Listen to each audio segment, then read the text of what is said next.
Okay. Yes Sarath గారు,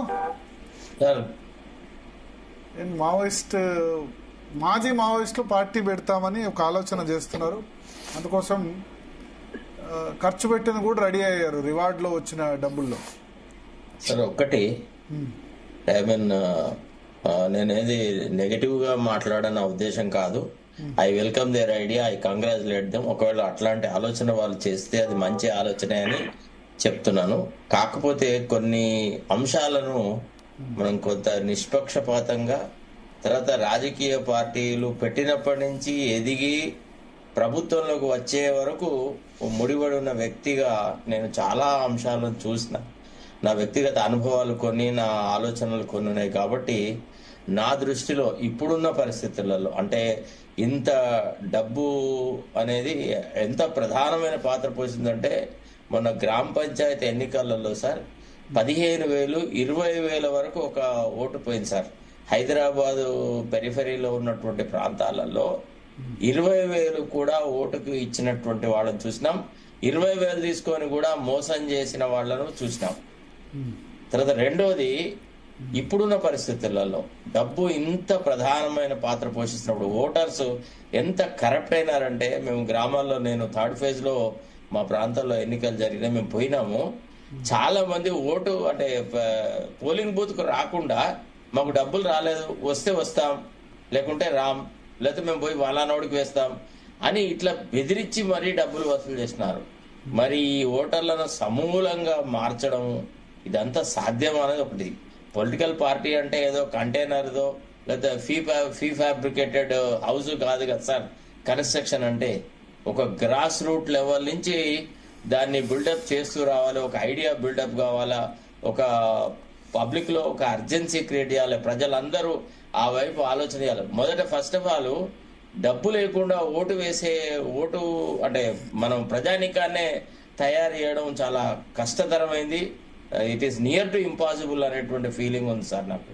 నా request ఏంటంటే, అసలు యాక్చువల్లీ ఇట్లాంటి ఎవరైతే మా పాత తరం వాళ్ళు, మాకంటే ఎక్కువగా పార్టీకి సేవ చేసిన వాళ్ళు, ప్రజా జీవితంతో ముడిపడి ఉన్నాడు, వాళ్ళతో పోల్చుకునేంత కెపాసిటీ నాకు లేదు. ఏదో విద్యార్థి దశలో కొంత అట్రాక్షన్ కు గురై పోయి ఆ తర్వాత వాళ్ళ సిద్ధాంతాలు నచ్చి బూర్జువా పార్టీల మీద అసహ్య భావనతో వ్యవహారాలు చేసిన వ్యక్తినే తప్ప, ఇప్పుడు ఏ ఆశనతోనో లేకపోతే ప్రకాష్ గారితోనో నన్ను నేను పోల్చుకొని పెద్ద గొప్ప ఉద్యమకారణ అదో ఇదో నేను చెప్పట్లేదు. నాకు ఆ ఆలోచన కూడా లేదు. కాకపోతే నా ఉద్దేశంలో political party is not that easy. అది చాలా కష్టతరమైన పని. అది ఒక రకంగా ఏటికి ఎదురీదడం ఉంటుంది. దాని బదులు ఇట్లాంటి వాళ్ళు ఇప్పుడున్న రాజకీయ పార్టీలలోనే కొంత లెసర్ ఈవిల్ పార్టీని చూస్ చేసుకుని ఫస్ట్ వాళ్ళు రాజకీయంగా అనుభవం గడించాలి, ప్రజలతో మమేకం అవ్వడము. ఎందుకంటే ఇంతకుముందు ఉద్యమ కాలంలో మనం గన్ను పట్టుకోనో లేకపోతే ఇతరత్రంగానో భయపెట్టో అట్లనో ఇట్లనో మన పట్ల ప్రజలు ఆదరణ చూపెట్టినా, ఈనాడు మనము ఏది లేకుండా ఒట్టిగా నిరస్త్రదారులై, ఏ అస్త్రాలు లేకుండా, ఏది లేకుండా మనం ప్రజల దగ్గరకు పోయి ఒప్పించి మెప్పించే పరిస్థితి లేదు.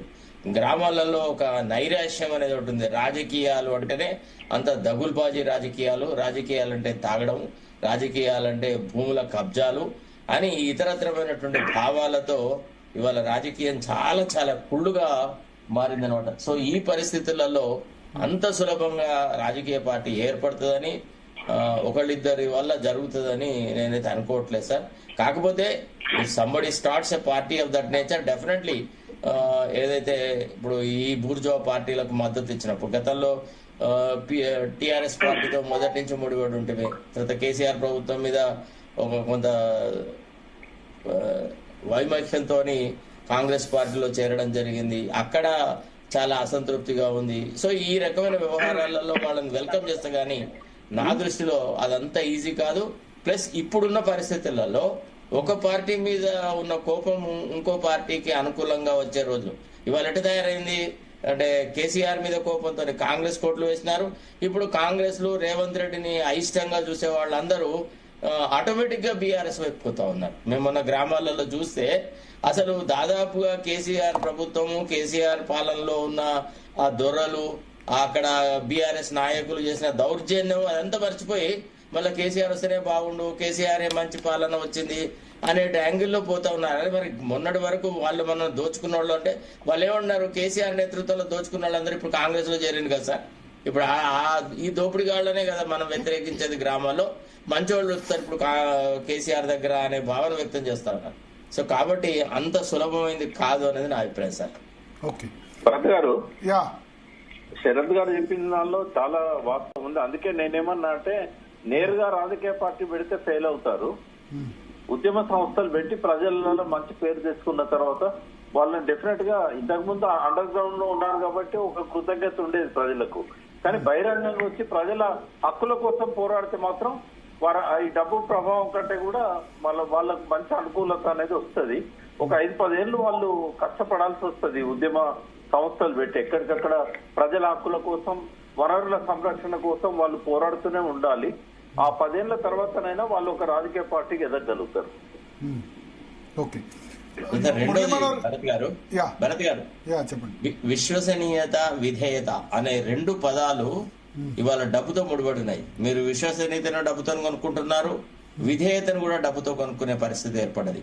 ఇవాళ కార్యకర్తలు అనేవాళ్ళు, ఫర్ ఎగ్జాంపుల్ మనం ఏదైనా ఒక పార్టికల్ పార్టో సిస్టము అదో ఇదో ఒక ప్రోగ్రామ్ ఆర్గనైజ్ చేయాలంటే కొంతమంది మనకు వాలంటీర్ గా ముందుకు వచ్చేది, ముందు ఎంత ఇస్తావు, దీనికి ఇంత ఖర్చు అవుతుంది, ఈ డబ్బులు ఇస్తావా, ఇదే టాపిక్ డిస్కషన్ వస్తుంది తప్ప నీకు ప్రజలు, ప్రజాసేవ, ఒక అభ్యుదయ భావము ఇట్లాంటిది ఏది రావట్లేదు సార్. చాలా బాధాకరంగా ఉందన్నమాట. నేను గ్రాస్ రూట్ లెవెల్లో టచ్ లో చెప్తున్నాను మీకు. చాలా ఏళ్ల నుంచి మాదైతే పొలిటికల్ ఫ్యామిలీ, మేము రాజకీయాల్లోనే తిరిగినాం.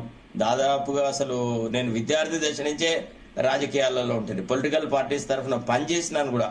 కొన్నిసార్లు నచ్చినా నచ్చకున్నా దుర్మార్గులకు వ్యతిరేకంగా కొట్లాడాలని రకరకాల వ్యవహారాలు చేసినాను. కానీ నా అనుభవంతో చెప్తున్నాను, not that easy.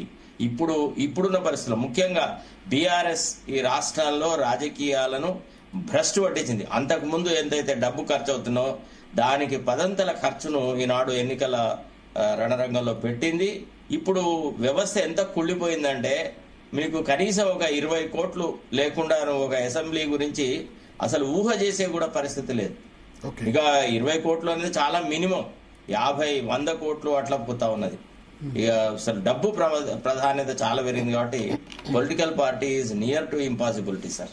Okay okay Murali Manohar గారు, మీ ఒపీనియన్